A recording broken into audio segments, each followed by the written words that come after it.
I am अर्चना चौधरी। हम पढ़ रहे हैं चैप्टर 9 बायोमोलिक्यूल्स इन क्लास 11। पिछले लेक्चर में हमने इसके बारे में थोड़ा सा पढ़ा था और आज हम how to analyse chemical composition इसके बारे में पढ़ेंगे। How to analyse chemical composition मतलब हम लिविंग ऑर्गेनिज्म में केमिकल कंपोजिशन को कैसे एनालाइज करेंगे। तो इसके लिए क्या करते हैं, इसके लिए ट्राई एसिड में कोई भी लिविंग टिश्यू या वेजिटेबल पील को हम ग्राइंड करते हैं, ठीक है ना।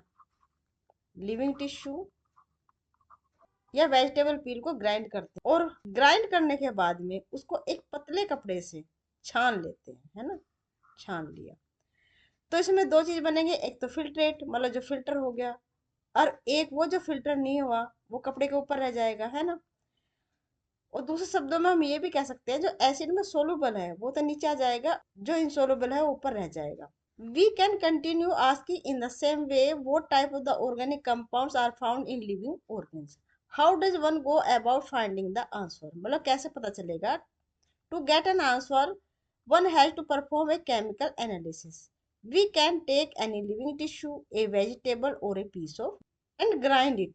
इसको grind कर लेते हैं in trichloroacetic acid Cl3CCOOH using a mortar and pestle. Motor pastel वो होते हैं जो मार्बल के बने होते हैं ना, ऐसे जिसमें कोई अदरक वगैरह ऐसे कूट लेते हैं ना, ये तो इसमें पेस्ट बना लेते हैं। We obtain a thick slurry, slurry मतलब पेस्ट, उसका एक पेस्ट बन जाता है। If we were strain this through a cheese cloth और cotton we would obtain two fractions, ठीक है ना। फिर उसको हम एक पतले कपड़े से या कॉटन के कपड़े से छान लेते हैं तो उसमें दो चीज बनते हैं। One is called the filtrate मतलब जो छन गया उसको बोलते हैं फिल्ट्रेट और more technically the acid soluble pool, या उसको बोलेंगे एसिड सोलुबल पूल, ये एसिड ही है ना, trichloro acetic acid. The retentate मतलब जो नहीं छना, जो ऊपर रह गया, और द सोलिड इंसोलुबल फ्रैक्शन मतलब एसिड में जो सोलुबल नहीं है, जो एसिड में सोलुबल नहीं है वो ऊपर ही रह जाएगा ना, क्योंकि वो उसमें सोलुबल नहीं होगा, उसका सोल्यूशन नहीं बनेगा, है ना। तो इसलिए वो कैसे छनेगा।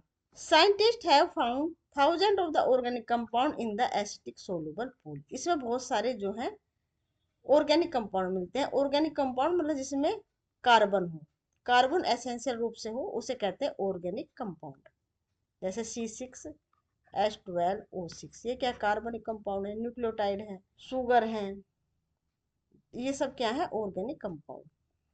In higher classes, you will learn about how to analyze a living tissue sample and identify a particular organic compound.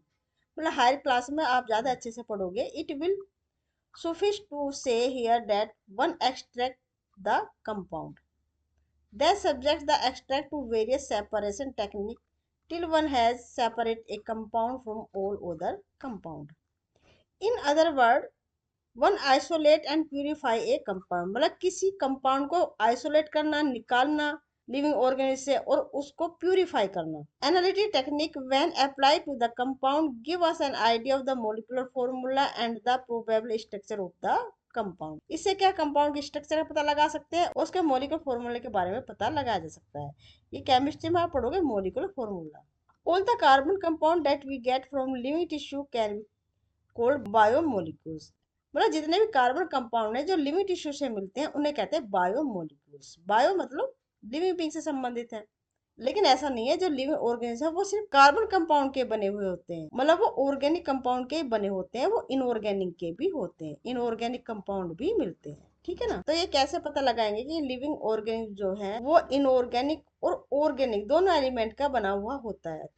सबसे पहले क्या करते हैं कि कोई भी लीफ है या कोई लिविंग टिश्यू है उसे लेते हैं, उसको फिर क्या करते हैं, ड्राई करते हैं। ड्राई करने के बाद क्या जो वाटर है वो सब निकल जाता है। उसके बाद इसको ब्रंट करते हैं, फुल्ली ब्रंट। ब्रंट करने पे क्या होता है, जो कार्बन है कार्बन डाइऑक्साइड के रूप में निकल जाती है और वाटर भी जो बचा हुआ है वाटर वेपर के रूप में निकल जाता है।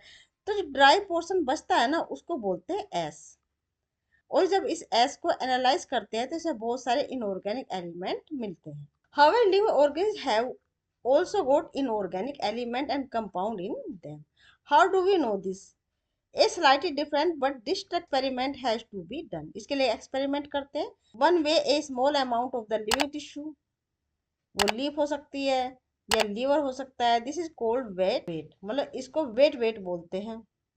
वेट मतलब गीला. एंड ड्राइड, अब इसको सुखा लेते हैं. ऑल द वाटर एवोपरेट, जितना भी पानी होता है वो एवोपरेट हो जाता है. The remaining material give dry weight, उसके बाद जो बचता है ड्राई मटेरियल बचेगा. Now if the tissue is fully burned, all the carbon compound are oxidized to gaseous form, CO2 और water and water vapor. मतलब जब इसको फुल्ली बर्न करते हैं तो जितनी कार्बन है वो कार्बन डाइऑक्साइड के रूप में निकल जाती है, जितना भी रिमेनिंग वाटर है वाटर वेपर के रूप में बाहर निकल जाता है. तो इसके बाद में जो बचता है उसको एस बोलते हैं, राख बोलते हैं. What is remaining is called S. This S contain inorganic element. जो ये एस है ना बहुत सारे इनऑर्गेनिक एलिमेंट का बना होता है, जैसे कैल्शियम है, मैग्नीशियम है. एक कंपोनेंट है, ये इसके फॉर्मूला है. सोडियम को कहते हैं Na, पोटेशियम कहते हैं K, कैल्शियम को कहते हैं Ca, मैग्नीशियम कहते हैं Mg, वाटर को H2O, कंपाउंड को NaCl. कंपाउंड में एक निश्चित मात्रा में एलिमेंट उपस्थित होते हैं, ठीक है ना. CaCO3, PO4, SO4 और जितने भी इनऑर्गेनिक एलिमेंट होते हैं ना वो उसके आयनिक फॉर्म में होते हैं, जैसे Na+, क्योंकि आयनिक फॉर्म ही इनकी रिएक्टिव होती है, ठीक है.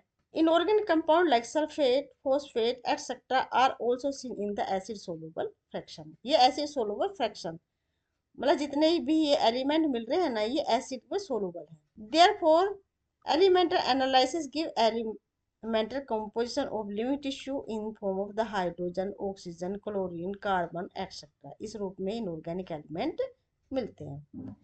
While analysis for compound give an idea of the kind of organic and inorganic constituent present in living tissue.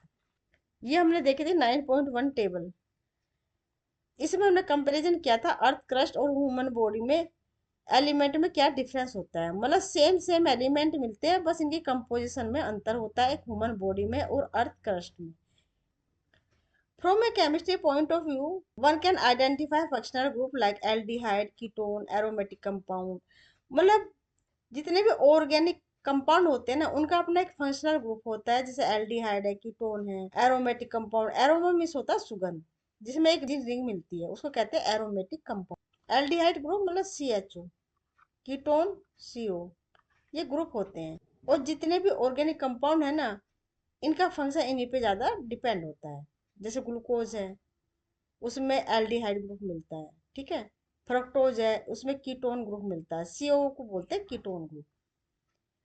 But from a biological point of view, we shall classify them into amino acid, nucleotide base, fatty acid. लेकिन biological point of view से हम उसको बोलते हैं amino acid, जिसमें NH3 group होता है उसको कहते हैं अमाइनो एसिड. न्यूक्लियोटाइड बेस है, फैटी एसिड है, COH ग्रुप मिलता है फैटी. न्यूक्लियोटाइड है, न्यूक्लियोटाइड में कई सारी चीज मिलते हैं, अमीनो ग्रुप भी होता है, फॉस्फोरस होता है और उसमें ग्लूकोज यूनिट भी होता है. ये सब बाइंड करके बनाते हैं न्यूक्लियोटाइड यूनिट, ठीक है. जैसे अमीनो एसिड है उसमें एक अमीनो ग्रुप मिलता है. अमीनो एसिड की स्ट्रक्चर होती है CH4, कार्बन की 4 वैलेंसी होती है.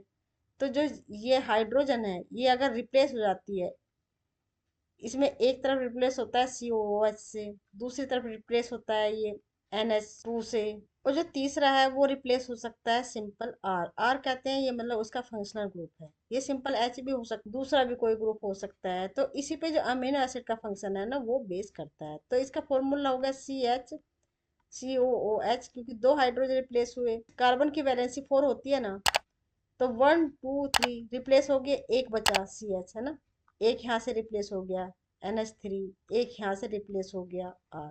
तो ये फॉर्मूला होता है अमीनो एसिड का और इस पे ये बेस होता है. अगर R सिंपली H है तो वो सबसे सिंपल अमीनो एसिड है ग्लाइसिन. और जो अमीनो एसिड है ना ये प्रोटीन की यूनिट होती है. प्रोटीन बहुत सारी अमीनो एसिड से मिलके एक प्रोटीन बनती है. बहुत सारी अमीनो एसिड पेप्टाइड बॉन्ड से जुड़ती हैं और उसको बोलते हैं फिर प्रोटीन.